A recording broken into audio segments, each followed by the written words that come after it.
This program is for discussion purpose only. Business Plus TV or any of our anchor does not bear any responsibility or liability towards the content.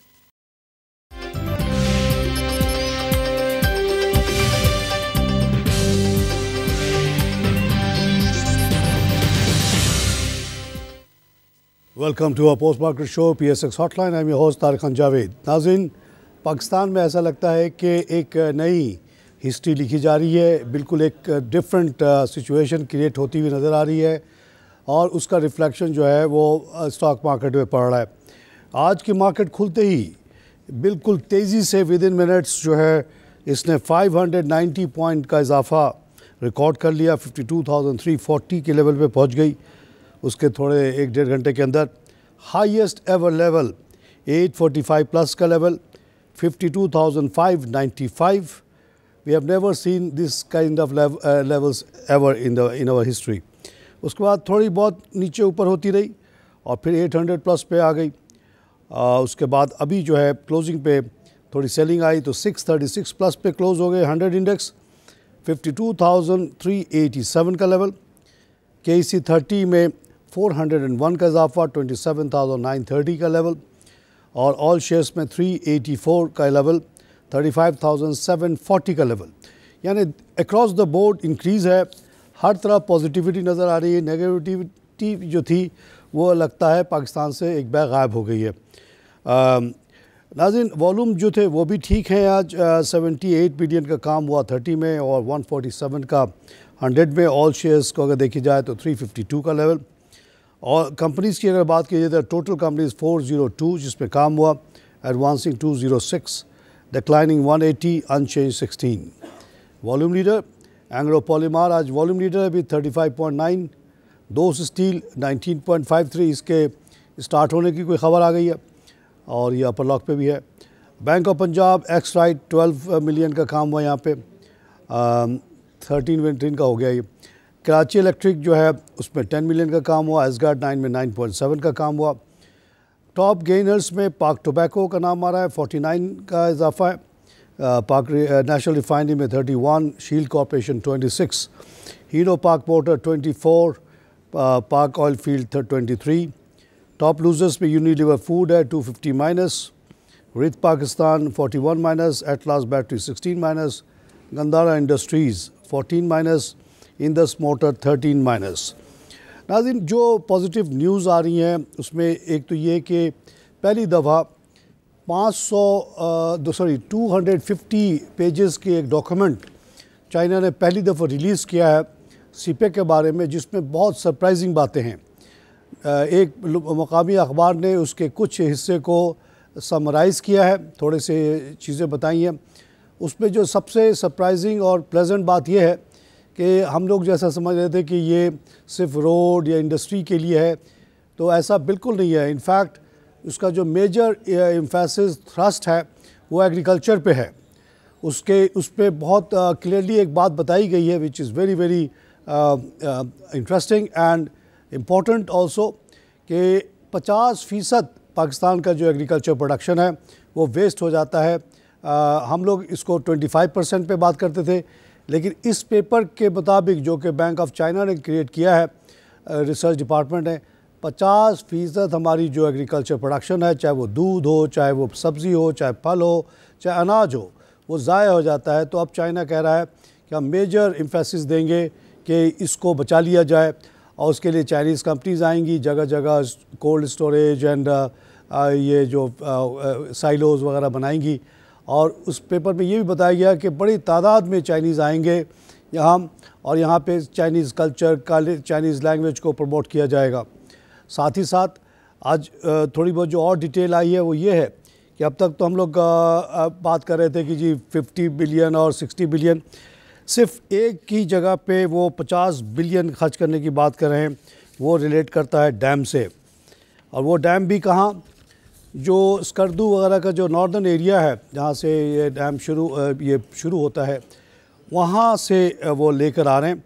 वहाँ जगह जगह वो रोकेंगे। इसको cascade कहा जाता है कि पानी ऊपर से नीचे आ रहा है, जगह जगह आप उसको डैम बना के रोकते चले जाएं। उस पे चाइना कह रहा है कि हम 50 बिलियन खर्च करेंगे और $50 बिलियन, यानी जो अभी तक हम सीपीए का टोटल सुनते रहते तकरीबन उतना ही है, और उससे 40,000 मेगावाट बिजली पैदा हो जाएगी।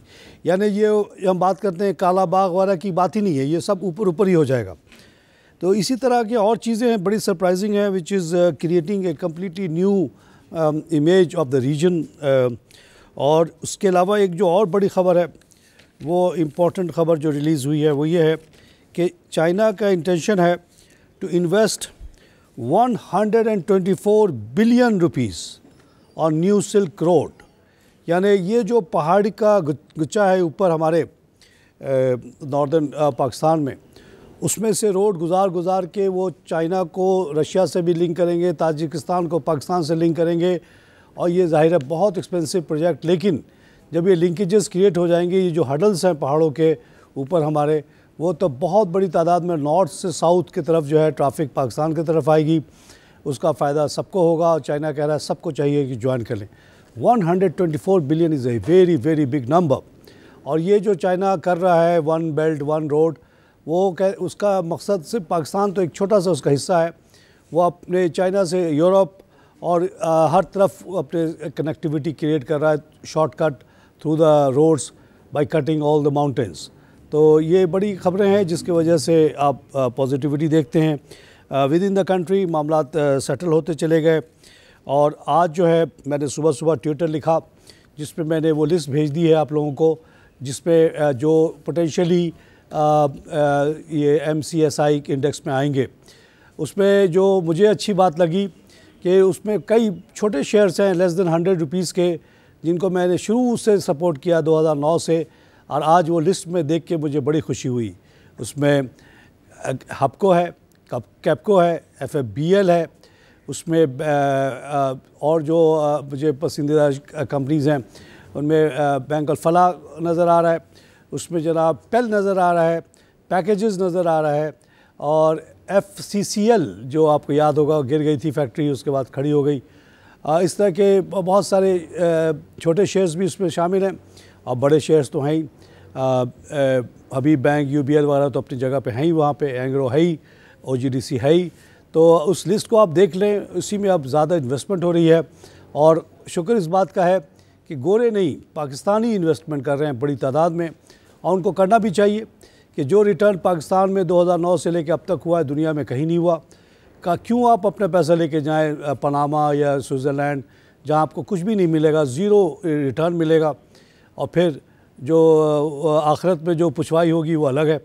बहुत बड़ी सज़ा है उन लोगों के लिए जो अपने गरीब मुल्क से लूट के पैसा किसी न किसी सूरत में कहीं और ले जाकर रख देते हैं। वही पैसा अपने मुल्क में बांट दो किसी न किसी सूरत में, इंडस्ट्री लगाओ, भले लॉस हो जाए, जॉब क्रिएट कर दो, तो अल्लाह आपके बहुत सारे गुनाहों को माफ़ कर देगा और आपकी आखिरत अच्छी हो जाएगी। आइए, हेलो हेलो हेलो माँ साहब जी, ज़फ़र मोदी साहब ji sir, thanks for coming on the show. माशाल्लाह ज़फ़र साहब, ये तो आपकी 46 की जो सीलिंग थी उससे तो बहुत ऊपर आ गई मार्केट।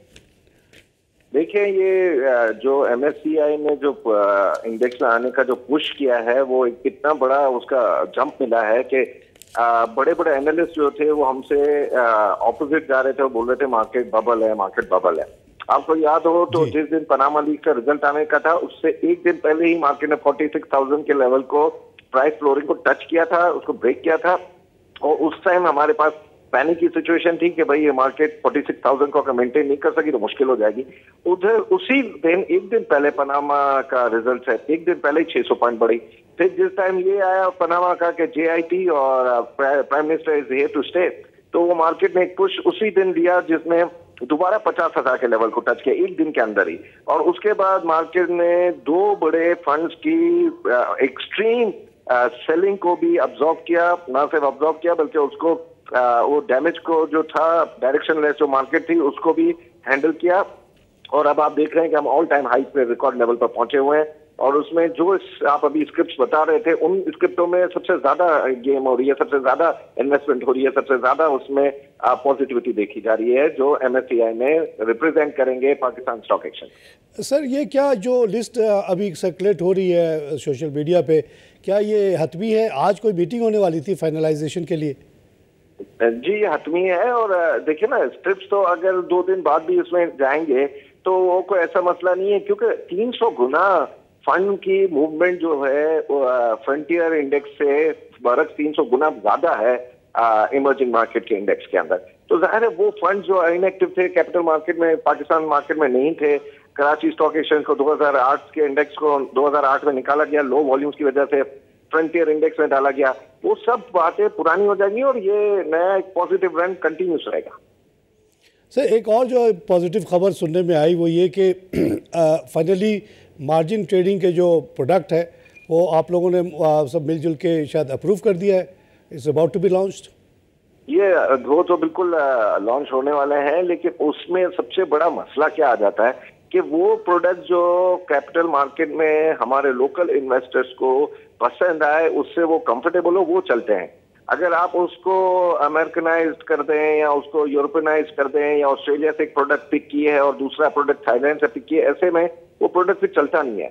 हमें वही बदले के कॉन्सेप्ट कंटिन्यूस फाइनेंसिंग सिस्टम जो था उसको यूआईएन नंबर से लिंक कर दें और उसको यूआईएन नंबर से लिंक करके पर यूआईएन नंबर एक एरिया दे दे कि भाई इतना काम एक यूआईएन नंबर में उसको दिया जाएगा, यानी उसके लेवल्स पर उसको फंडिंग की जाएगी।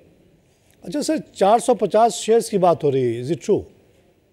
जी बिल्कुल, क्योंकि बाकी जो स्क्रिप्ट्स हैं वो तो डेड हैं। उनमें से टेक्सटाइल का सेक्टर कई तो बैंक्रप्सी में चला गया है, कई जो लीजिंग और मुदाबा कंपनियां वो फेल हो चुकी हैं। तो ये एक किस्म का ये वो 450 कंपनियां हैं जिसमें ये लगता है कि वॉल्यूम और प्राइस डिस्कवरी और डेप्थ है। तो 450 हो जाए और लिवरेज प्रोडक्ट आ जाए तो ये that can also bring a lot of life in the system. या आई मीन मुझे लगता है कि अभी ये थोड़े दिन में इसका अगर लोगों ने कंफर्ट जोन देखा और इसमें काम शुरू किया तो फिर एक नया लेवल ऑफ वॉल्यूम्स आ जाएंगे। अच्छा सर, कुछ डेरिवेटिव की भी बात चल रही है, वो क्या कुछ है उस पर डेवलपमेंट? साहब, डेरिवेटिव बड़ा डिफिकल्ट कॉन्सेप्ट है। ये हम 5-8 जो पुराने लोग कर रहे थे डेरिवेटिव्स में काम, ऑप्शंस में काम, वही है। बाकी नए जो ब्रोकरेज हाउस है उनमें वो क्वालिटी ऑफ डीलर्स या वो क्वालिटी ऑफ पीपल नहीं है जो इस डेरिवेटिव या ऑप्शंस को समझ सके, तो इसलिए उसमें काम मुश्किल ही होगा। सर, आपकी नज़र से वो डॉक्यूमेंट भी शायद गुजरा हो जो आज के एक मकामी अखबार ने रिवील किया है रिगार्डिंग सिपेक। वो 253 पेज का डॉक्यूमेंट है जो पहली दफ़ा रिवील हुआ है, जिसमें बहुत माइंड बॉगलिंग फिगर्स और एम्बिशन जाहिर किया गया है, जिसकी समरी थोड़ी सी आई है। और उसमें तो वो बहुत बड़ी इन्वेस्टमेंट की बात कर रहे हैं। ये जो सिपेक हम लोग 52 बिलियन का सुनते थे, ये तो कुछ भी नहीं है उसके सामने। देखिए, जब ये आएंगे और ये नए टूल्स लेकर आएंगे तो ऑब्वियस है कि वो लोग बिल्कुल गलत समझ रहे थे कि सीपेक एक रोड का नाम है। सीपेक एक डेफिनेशन है, एक एशिया की सबसे बड़ी जो ख्वाहिश एशिया कहते हैं ना, चाइना की 500 साल से ख्वाहिश जो हॉट वाटर तक पहुंचने की थी, रशिया की जो ख्वाहिश हॉट वाटर तक पहुंचने की थी, सेंट्रल एशिया की जो ख्वाहिश हॉट वाटर तक पहुंचने की थी, वो अब कंप्लीट हो रही है 500 साल बाद। अब आप ये सोचिए कि ये इसमें बिग गेम भी हो चुकी है ब्रिटेन और रशिया के बीच में, इसमें चाइना की 2 ओपियम वॉर भी हो चुकी हैं। इसका काराकोरम जब बन रहा था तब 50 साल पहले चाइना ने इंडिकेशन दी थी कि ये यहाँ तक पहुंचेंगे, क्योंकि दुनिया का ये सदर्न मोस्ट कंट्री जो है एशिया का वो पाकिस्तान है, और सदर्न मोस्ट सिटी जो है वो कराची है, और सदर्न मोस्ट पोर्ट भी कराची की और ग्वादर की बन रही है। तो नेचुरल, जब आपके पास एक नेचुरल पोर्ट है जिसमें इतने बड़े जहाज आ सकते हैं, लॉन्गेस्ट यानी हाईएस्ट और डीपेस्ट जहाज आ सकते हैं, तो जाहिर है उसका फायदा सेंट्रल एशिया, चाइना, रशिया सब मिलकर पाकिस्तान को देंगे। सर, एक जो बड़ी इंटरेस्टिंग चीज़ इस रिपोर्ट में जो मैंने पढ़ी, मुझे बहुत अच्छी लगी, वो ये बताया गया, ये बात आप भी कई दफ़ा बोल चुके हैं मुख्तलिफ मौके पे, मैंने याद है मुझे, कि पाकिस्तान में एग्रीकल्चर पे बहुत पोटेंशियल है। 50% हमारी एग्रीकल्चर प्रोडक्ट जो है वेस्ट हो जाती है। अब तक मैं और हम लोग 25% की बात करते थे, पर ये जो रिपोर्ट बैंक ऑफ चाइना ने बनाई है वो तो कह रहा है कि पाकिस्तान में 50% एग्रीकल्चर प्रोडक्शन इज़ वेस्टेड। देखिए, पाकिस्तान दुनिया का एक एग्रीकल्चर कंट्री है जहाँ रिजर्वेशन प्रिजर्व करने के लिए स्टोरेज नहीं है। जब हमारे पाकिस्तान मर्केंटाइल एक्सचेंज ने काम शुरू किया तो उसमें यही मसला आया है कि स्टोरेज किधर दें भाई, आपको जहाँ जहाँ ये फसलें होती हैं वहाँ स्टोरेज है ही नहीं। तो पेरिशेबल आइटम हमारी 50% पहले तो रोड खराब की वजह से सड़ जाती थी जगहें।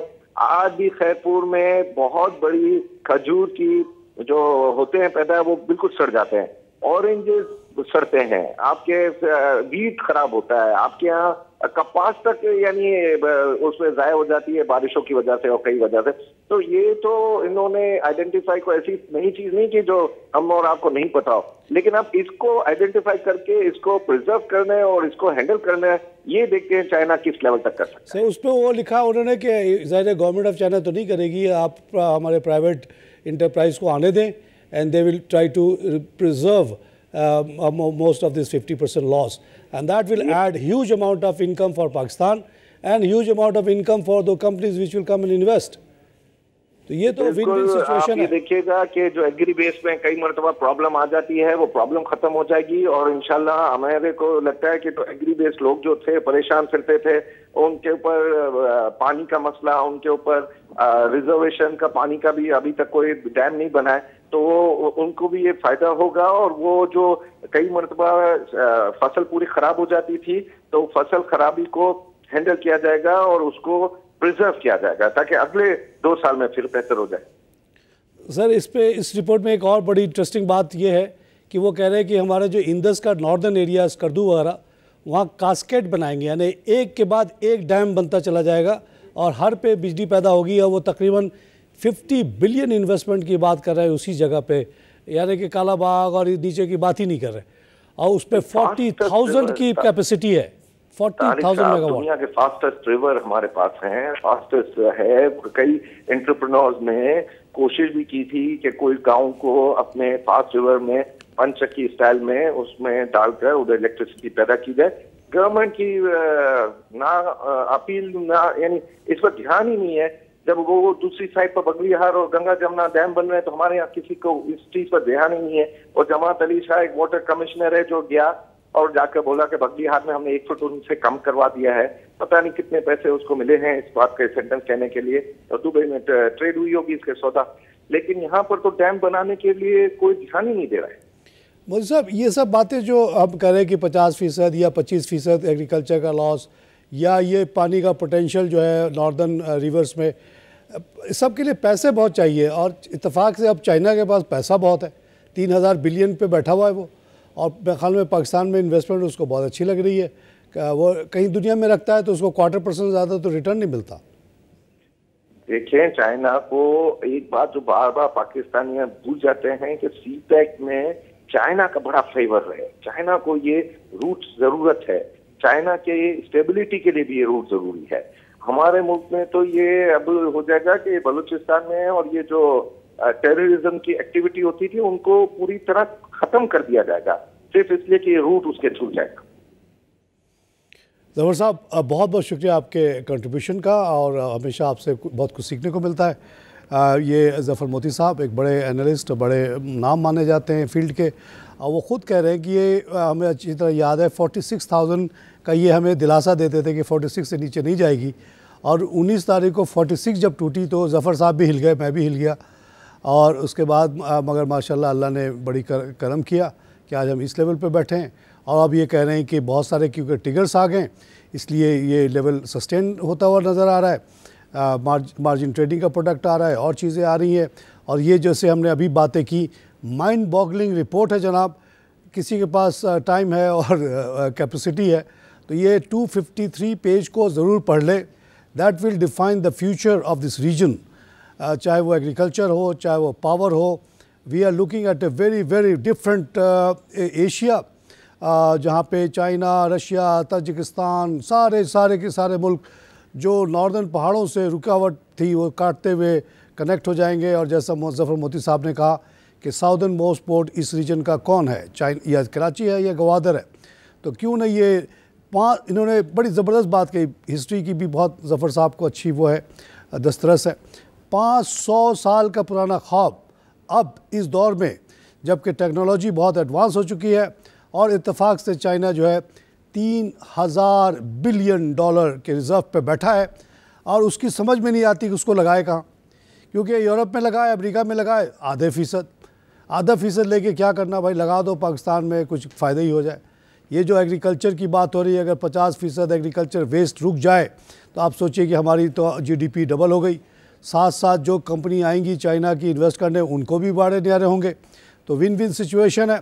इसी तरह ये जो बिजली की बात हो रही है, अगर ये हो जाए 50 बिलियन अगर ये लगा देता है इंडस रिवर के ऊपर नॉर्थ में, कोई पॉलिटिकल इशू नहीं है, यहाँ पे कोई काला बाग का जिक्र नहीं आ रहा, और इतनी बड़ी तादाद में बिजली पैदा हो जाएगी तो Pakistan will become a different place all together. यही सब वजूहात हैं कि मार्केट इतनी स्ट्रॉन्ग है और इंशाल्लाह वी शुड थिंक गुड। नाज़रीन, इसी के साथ इस पर्टिकुलर सेक्शन से इजाज़त चाहता हूँ। अगले सेक्शन में हम टेक्सटाइल पे बात करेंगे।